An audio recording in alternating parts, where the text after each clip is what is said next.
Réformer la pensée religieuse est le thème d'un article paru dans le numéro 1057, le numéro de cette semaine de l'Aram Hebdo, écrit par Dr Oussem Nabil, professeur à l'université de l'Azhar. Nous allons parler et débattre de cet article cette semaine. Bonjour docteur. Bonjour.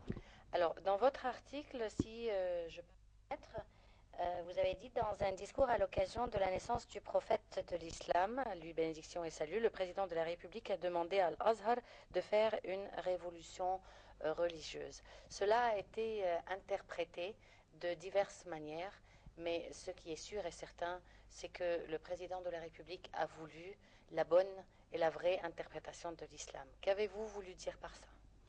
Justement parce qu'il y avait beaucoup de polémiques autour de cette expression déclarée par le président de la République, parce que cette expression est polysémique et elle a un sens de changer radicalement la religion, et certainement c'est ce qu'a pas voulu dire le président de la République, mais elle a un autre sens, c'est-à-dire la réforme de la religion. Et la réforme de la religion ne nécessite pas de changer la religion, mais de réformer la pensée religieuse. Et la pensée religieuse est l'œuvre de l'être humain, tandis que la révélation, le Coran, est invariable. On ne peut pas le changer. Est une question. Il n'y a pas question de parler de changement du Coran ou des détails dans le Coran. Donc je voulais au début de l'article justement éclaircir le sens voulu par le président en parlant de la révolution religieuse. L'islam modéré. Euh, Quelle est la situation aujourd'hui avec tout ce qui s'est passé en Égypte durant les 3 dernières années de l'islam? Écoutez, l'islam a été manipulé, exploité pendant ces dernières années. On a parlé beaucoup de l'islam politique, on a parlé de l'islamisme. Or, ces deux termes ont une mauvaise réputation parce que l'islamisme ou l'islam politique n'est qu'une exploitation de l'islam et des musulmans ignorants pour des objectifs purement politiques. Donc, effectivement, la religion n'a rien à voir avec l'emploi de ces termes, mais c'est une. Je pense l'islamisme est plutôt un Coran déguisé, comme j'avais dit dans un autre article, déguisé en djellaba avec un barbe et un bonnet n'est plus ni rien. Mais l'objectif essentiel de l'islamisme, c'est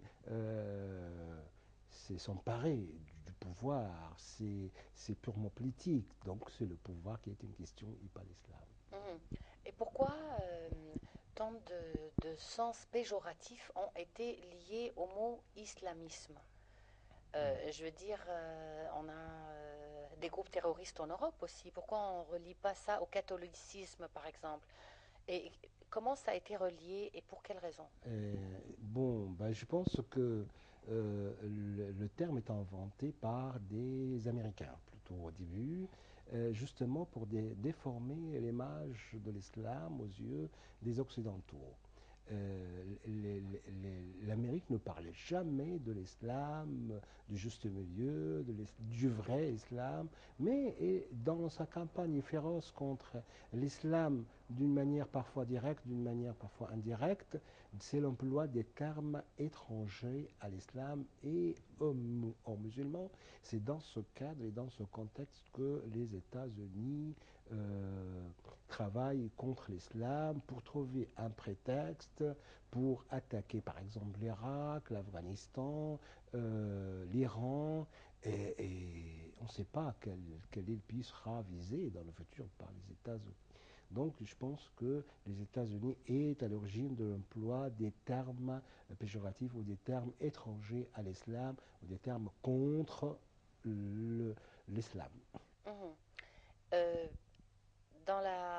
ou à la lueur de toutes ces circonstances, je pense que effectivement, comme le président de la République l'a dit, Al-Azhar a un rôle majeur à jouer pour montrer le vrai essence, si on veut, de l'islam. Donc, que doit-il faire maintenant, actuellement? Ben, la mission est très importante et en même temps est très difficile. Euh, le fait de réformer la pensée religieuse, non seulement chez les grands savants de l'islam, mais aussi dans la majorité des musulmans en Égypte et dans le monde musulman. Donc l'Azhar a du travail à faire sur plusieurs axes. D'abord, il doit réviser au niveau local le discours religieux. Il devrait être un discours qui conforme avec le réel égyptien. Donc on ne peut pas séparer l'islam de la société, des problèmes sociaux, je veux dire. Donc, à mon avis, si on arrive à préparer un discours religieux qui conforme avec le réel égyptien, on arrivera dans 2 ou 3 ans, maximum 5 ans, à réformer les pensées religieuses des musulmans d'Égypte. Et Lazare est aussi responsable de faire connaître le vrai islam, non seulement par les missionnaires qui partent dans les pays africains ou européens ou d'autres, mais aussi à travers la publication des livres qui expliquent le vrai islam, l'islam du juste milieu, l'islam ouvert sur le monde, pas l'islam enfermé sur lui-même. Donc je pense qu'à travers ces 3 axes que Lazare pourra arriver dans le futur à son objectif, c'est de faire connaître l'islam du juste milieu, l'islam ouvert sur le monde. Mhm. Mais après la révolution de 2011, vous avez vu une multiplicité de chaînes satellitaires islamistes, si l'on peut dire, entre Oui. guillemets, et là qui déforment vraiment non seulement la pensée religieuse, mais l'islam en question. Comment ces chaînes sont-elles permises?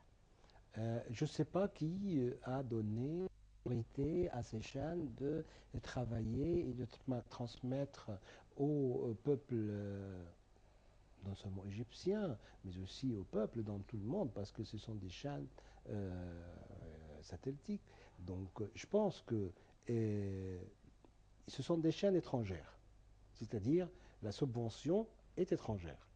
Le contenu est aussi étranger à nous, parce que en général, les musulmans d'Égypte ne connaissent que l'islam de juste milieu. Mais on a vu apparaître sur la scène des new salafistes, des frères musulmans, des néo-sophistes et d'autres courants de pensée islamique tout à fait étrangers à notre relation avec l'islam.